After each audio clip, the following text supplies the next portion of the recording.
let's look at this guy. Should I lower my dosage? This is what I'm reading right now that I kind of want to bring you guys in. Guys, test levels are 1063, so pretty good.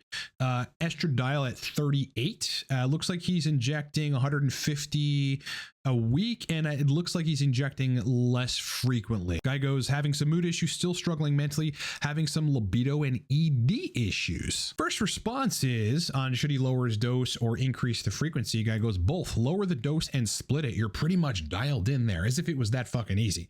TRT doesn't always fix the ED. All right. I just have to stop, right? Because the amount of misinformation coming from these forums that are based on these mythological ideas that send people awry in their TRT protocols is like astronomical. It's fucking bothersome. First of all, TRT should fix ED. Absolutely. Unless you got venous leakage, which is very rare, very, very rare, then yeah, TRT should fix the ED. But again, in these cases, it's like you got to stop listening to what's like socially acceptable regarding TRT protocols and maybe do some old school protocols of 200 a week, inject it at once. Maybe you need 250 a week. Maybe you need 300 a week. Split up into 2 injections, maybe every other day, but bolus amounts at once. People got to think outside of the box and stop with the mythological stuff. And then their TRT protocols get better. Anyway, that's just one example. We don't even talk about that. There are many of these examples of like mythological TRT strategies that other people are following that are not dialed in on TRT. And then they just end up in an endless cycle of coming back to the help forums, you know, and these guys are repeating the same stuff to each other.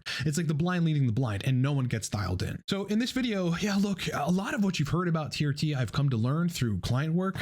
It just doesn't apply. You know, when I'm looking at my clients, their blood work, their effects, their responses to certain doses, their responses to like the socially acceptable protocols, like on the help form, in the end, like most of them aren't getting good results on those protocols. And people are operating from myths, okay? Mythological ideas that really don't apply to everyone, that actually disproportionately don't apply to people on TRT, and that's why they can't get dialed in. And in this video, I want to break down 5 of those myths. There's more, but I'm going to break down 5 important ones so that people really can think outside of the box, maybe step outside of the orthodoxy here and try some seemingly radical strategies, but which will ultimately dial you in. All of those times getting severed. I told them all I get let up.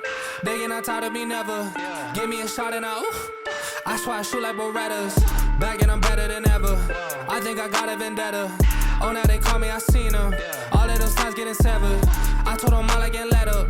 They get not tired of me. Before we get into the video, look, Cortex Labs is a performance optimization and hormone consulting company for men. We got a bunch of different products ranging from nootropics to coaching. Specials right now are Torque Nootropics Stack. I mean, this is all day motivation and energy, very powerful, better than modafinil in many cases for guys. Buy one, get one free. Okay. Code for that is torquebogo. You can find the link in the code down in the description of this video. If you need to hire me for TRT protocol optimization, TRT protocol redesign, ongoing sexual dysfunction, libido and erectile optimization, dopamine restoration, host of other things, I've got singular TRT protocol consults, and I've got one-on-one 3 month, 6 month, 1 month, 1 year, longer term packages as well. And you can hire me in under a minute at livecortex.com. All right, so look, the bottom line of this video is like, I'm the guy that gets people that have been listening to the typically proposed strategies on how to do TRT. You know, everything from if you're having estrogen problems, lower your dose into oblivion, to doses above 200 milligrams are cycles, which they're not, to steady state hormones are best, which they're not necessarily best for everybody. Bottom line is this: when you find yourself not able to fully dial in on testosterone, you might want to step back out of the orthodoxy of the generally recommended solutions or strategies protocol wise, and get what is seemingly radical but actually is very effective to dial your protocol in. And in this video, I'm going to break down 5 TRT myths, okay? Things that are largely mythological or that don't apply to everyone and need more nuance to help ultimately people get dialed in better on TRT. All right, first myth, okay?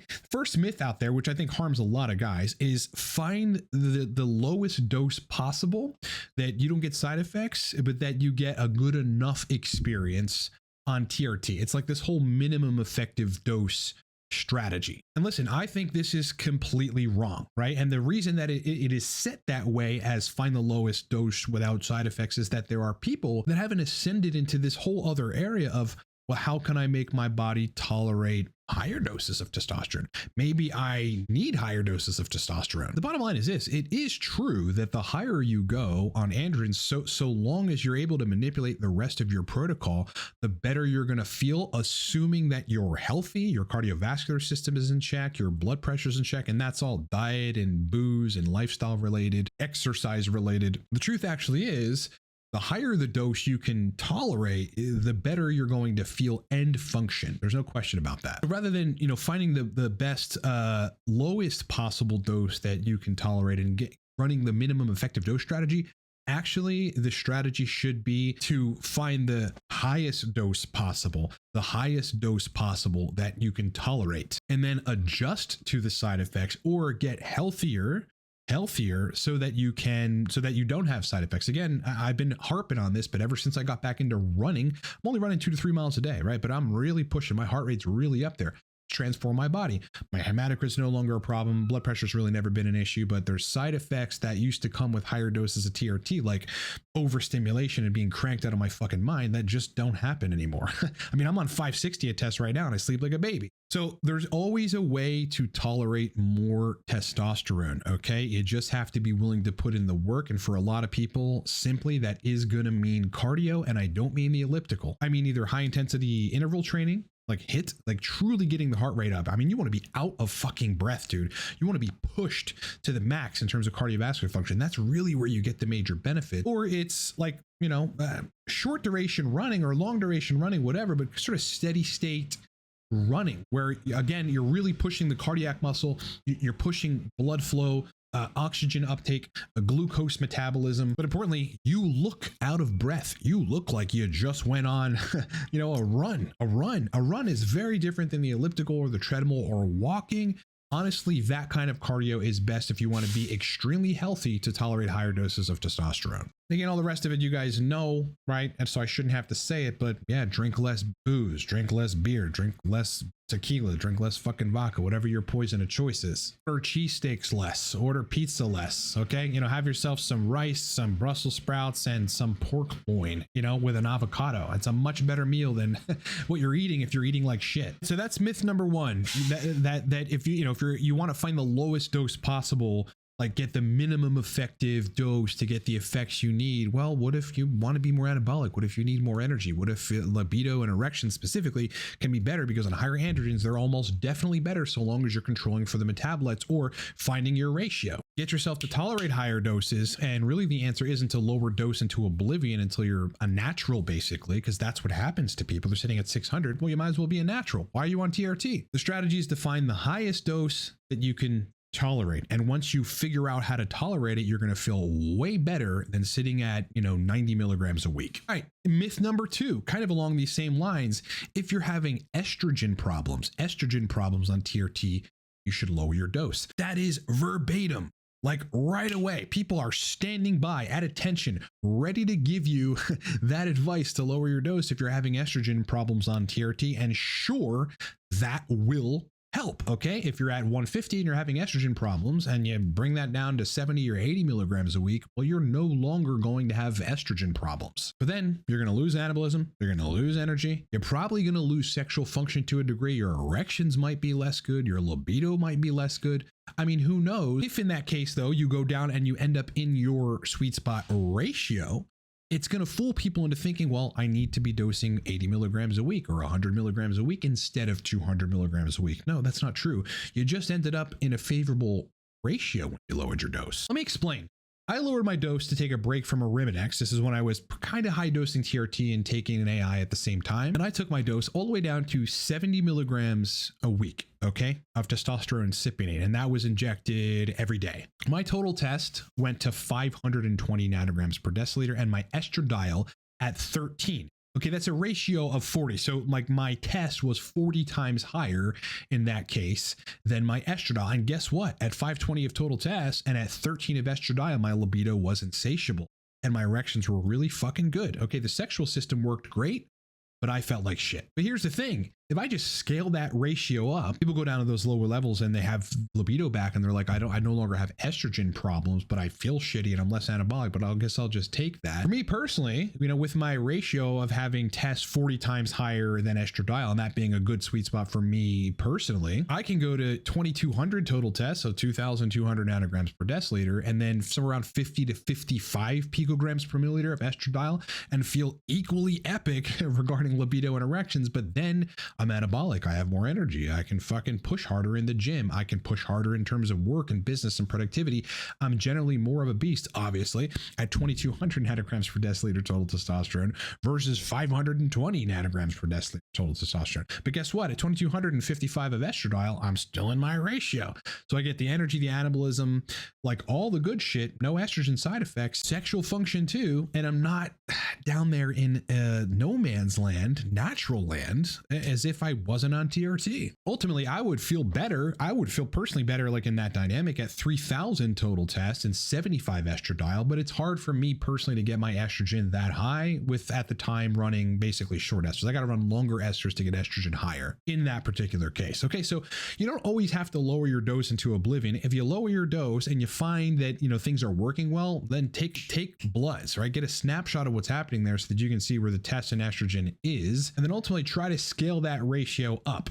Whenever you increase your dose and you get up there, bring in a DHT derivative if the estradiol is too high for that ratio and you got to bring it down. Double the dose of your HCG if the estradiol is too low for the ratio you figured out works, so that you can bring that estrogen up. If you're having estrogen problems, it might be the case that you need to raise your dose, number one, for your own innate DHT to be counter at the genetic expression level post-receptor binding to that estradiol, which it does. That's what DHT, one of the purposes is that it serves is to balance out those side effects from estradiol. But number two, you might need to raise your dose and then bring in a DHT derivative to get the estrogen in your reasonable range. Again, if you go lower and you find sexual function is better, take a snapshot of that in the blood, see where you're at, and then replicate that ratio at higher doses. Do whatever you can to do that, whether it's DHT derivatives, higher dosing, letting your DHT act as an AI, whatever you have to do. And number three, and I'm gonna get some flack for this, but that's okay. Steady state hormones is best. Steady state hormones is best. Again, this is one of those, it's a half myth, right? It's true for some guys, but it isn't true for other people. So there's gonna be people that hear, I should be steady state, I should have a slow drip of testosterone, my levels should look pretty much the same from 8 in the morning to 10 p.m. at night. And they're going to follow that and end up, for some of them, not having erections, not having libido, not really fucking feeling good. Listen, some men will do better on infrequent injections. It's just the bottom line. And I've been able to step out of the Reddit gospel and recognize this because I see real men every day. And some of these guys are going to require 80 milligrams twice a week, 100 milligrams twice a week, 200 milligrams once a week, 250 milligrams once a week, 300 milligrams split into 2 injections per week. It runs the gamut, but those guys in no way, shape, or form have steady state hormones. They don't. They have a peak and a trough, right? And they just do better that way. Their sex hormone binding globulin responds better that way. They need the higher peaks of estrogen in order to have sufficient libido. Then their libido is insatiable when they've got a peak of estrogen followed by a trough of estrogen. These guys really feel kind of muted and robotic at a steady state of hormones. Okay. And listen, it's all based on how people are metabolizing testosterone. This is why you can't take one strategy and think it applies to everybody. Like steady state hormones is best. Some of these guys, the way we're metabolizing testosterone or what they need at the receptor and the genetic level in terms of AR binding and DHT, they're just going to need, 2 bolus injections per week, right? They're going to need to not be steady state in order to feel better. And a lot of the time, so for those of you that want to micro inject, a lot of the time in these situations, people ultimately, if you look at that, people needing higher boluses at once, what does it really mean? It means that they need more, they need more testosterone, they need more estrogen, they need higher levels of hormones in order to feel better. So if you want to still micro inject, okay, fine, I understand why people want to do that, but you should raise your dose of testosterone. You probably have to push 30 to 40 to 50, maybe even 60 milligrams a day if you want to micro inject. And in those cases, you're going to have steady state hormones, but you're going to fucking feel a lot better in every area because you have more raw material, more androgens, which is ultimately what you need to begin with in these cases. Yeah, plenty of guys go from their once a week injection that they started off on, that they were prescribed from their doctor, that's been fucking working from them. And then they start reading all this shit on Reddit and think that daily is going to work better for them or it's healthier, whatever, it's going to lower hematocrit. And it might, but they can do other things to lower hematocrit, like do cardio or take an Naringin. And then they go to every day or every other day injections and they feel like shit. Okay. They're feeling less optimal, less energized. Obviously, less anabolism. Their libido takes a shit. Their erections take a shit. They don't wake up with wood anymore. They can't have sex with their wives. Again, the whole steady state hormones, yeah, good for some, not for everyone. All right. So it's largely a myth that steady state hormones are best. It's not best for everybody. I mean, that's just not true. That doesn't take into account variations between people and specifically variations in what people may need, which in these cases, they need higher levels of hormones at once. All right, number 4 myth that we're going to dismantle is that testosterone cypionate is the best ester out there. Okay, you're going to see a lot of people out there, including people that have clinics or are doctors that prescribe tests to people that say, look, cypionate is best. No, cypionate is not best, doc. You just want to keep it easy. You don't want to have to be fucking with prop or cream or whatever to help your guys get dialed in.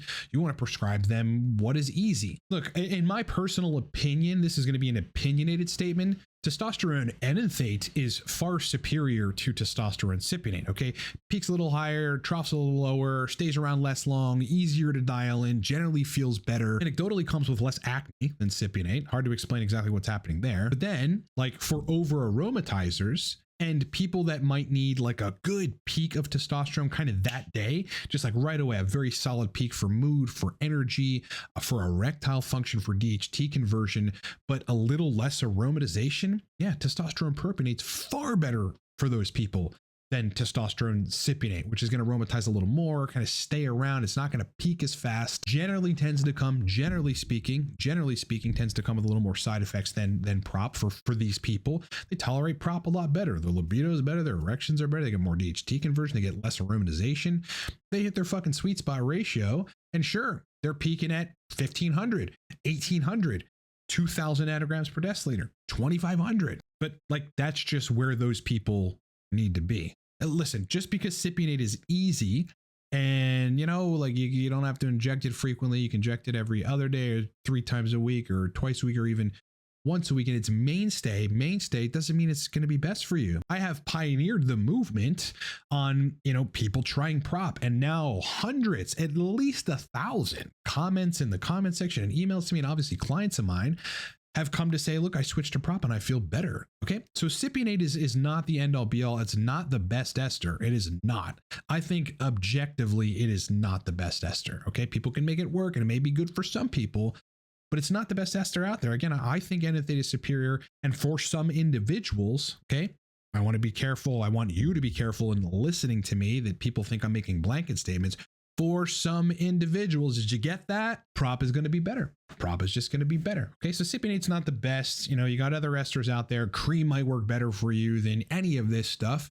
You got to try everything and recognize that there is no golden ester. 5th myth, okay? All you need for TRT is TRT and HCG. TRT and HCG, or an AI, TRT, HCG, and an AI. And this is largely false for some men. Okay, some guys are going to actually require, because they take a Arimidex or they take a Romacin, sure, they get their estrogen in a reasonable range and maybe sexual function comes back, but then they have headaches and then they fucking feel weird, or their joints are sore, they're not as strong in the gym, they lose some anabolism because they needed a little bit higher estrogen in the blood. They just don't feel well on AIs. And then it's like, dude, that's not a TRT protocol that's dialed in. Test HCG and an AI works for some people. Test HCG, no AI works for other people. But for some guys, they're going to need test HCG and a DHT derivative. Yes, boys, maybe you're going to need some primobolan enanthate to run in addition to TRT as an add-on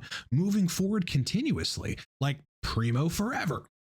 Low dose Primo, not enough to fuck with your lipids or cause any kind of unhealthy, deleterious outcomes in your body, but enough to manage the estrogen for that person to get in a particular sweet spot, to have the DHT input. They're a little more anabolic. Their sexual system's going crazy. Now it's finally resolved and they have libido and erections and all that. I've seen some crazy stuff, guys. Numbers look perfect. Okay. Numbers look really good. Good ratios, like, high test, relatively reasonable estradiol, prolactin's not out of range. And no libido, no sexual function. They generally feel okay, but things could be better. Primo gets introduced into the protocol at a low dose, 50 milligrams a week, split up into either every other day or daily injections, or maybe one big injection of Primo enanthate and castor oil, which will extend the half-life of primobolan, pretty significantly. Then they feel better, then their libido and their erections come back, and then they feel dialed in. Some people look at that and go, oh shit, I gotta be on a DHT derivative forever? Maybe, bro. This all isn't set in stone. It's not just TRT HCG or TRT HCG with an AI. Or just TRT. God forbid. Some people are going to need HRT plus, man. You're going to have to need TRT plus. You never know, but I have clients that need Primo or Masteron to dial in on TRT. We've tried everything else. They don't respond well to AIs, whether it's the drug itself or the rapid reduction in estradiol, but they need a little lower estrogen for their test milieu, or that's where their body, favors. So they have a ratio that they favor, and they just need to run Primo or Masteron, or in some cases Proviron. Yeah, that sucks. Yeah, it means you got to kind of go out of the box. It means you're running somewhat of an unorthodox protocol compared to like whatever's socially acceptable as normal. But that's bullshit. All that I've seen, it's like there is no socially acceptable as normal. What's normal and what you should target is what works. That's what you should target. So yeah, myth number 5 is like TRT is TRT, HCG, AI, like the normal stuff. Oh man, some guys are gonna need to run primobolan with their testosterone ongoingly. And yes, you can do that safely, as long as you're monitoring your lipids specifically. The dose isn't too high, but you get just enough of that estrogen lowering effect, just enough of that DHT like input. You're not fucking losing your hair like crazy, or at all, but you feel really good, you're anabolic, your dick works, you have libido, and everything's great. If people are there, guys tend to want to be like, all right, can I figure out how to do this with test HCG? You've already been there. Okay, stay on Primo, get on Masteron, get on Proviron, whichever works for you. And recognize that, for some guys, like it's not TRT HCG AI is the end all be all. You might have to be on a DHT derivative. And if that's the case, because you've tried everything else and nothing works as good, boom, you're dialed in. Take it as a good thing. You're dialed in, bro. And you get to fucking rock on, be more anabolic, be a killer, and feel better running Primo with your TRT. Totally awesome. All right, listen, the purpose of this video is to get people to think outside of the box. This is when I have the most success with PFS people, PSSD people, people on TRT without any of those conditions. They can't get their libido, sexual function, erectile function, mood, anabolism, energy, sleep dialed in. It's largely because they're unwilling to step outside of the box. They're listening to this stuff on Reddit. They're listening to the socially acceptable norms. The moment we can step out of that and employ some seemingly unorthodox but actually very effective strategies, well, then they're dialed in. They feel better. They thank me. Their lives are better. Their wives are happier, and everybody can just, go on their merry way. Boys, if you need to hire me for a TRT protocol redesign, that is the bulk of my work these days. I've got a TRT specific protocol, which is a call with me and then a follow-up protocol design on an online document. To get you dialed in, you can book me in under a minute livecortex.com. If you'd like to work with me for a longer period of time, which is where we get a lot of good positive work done, a lot of significant positive change regarding testosterone, TRT protocols, libido, sexual optimization, erectile dysfunction resolution, dopamine restoration, nootropic protocol design, host of other things. I've got bigger packages where you're working directly with me and I'm designing your protocol. And you can hire me for any of this stuff in under a minute at livecortex.com. All right, boys, last thing, Torque Stack. Buy one, get one free right now. Okay, we run these 3 times a year. This is a nootropic stack that turns on the lights. We're talking about motivation, mental energy, the will to work, productivity. All right, better than Adderall, better than modafinil for some guys. These are people's real experiences, and it's buy one, get one free right now. All right, code for that is torquebogo. The code and the link to buy this is down in the description of this video. It is a nootropic stack that me, a 16-year veteran, built.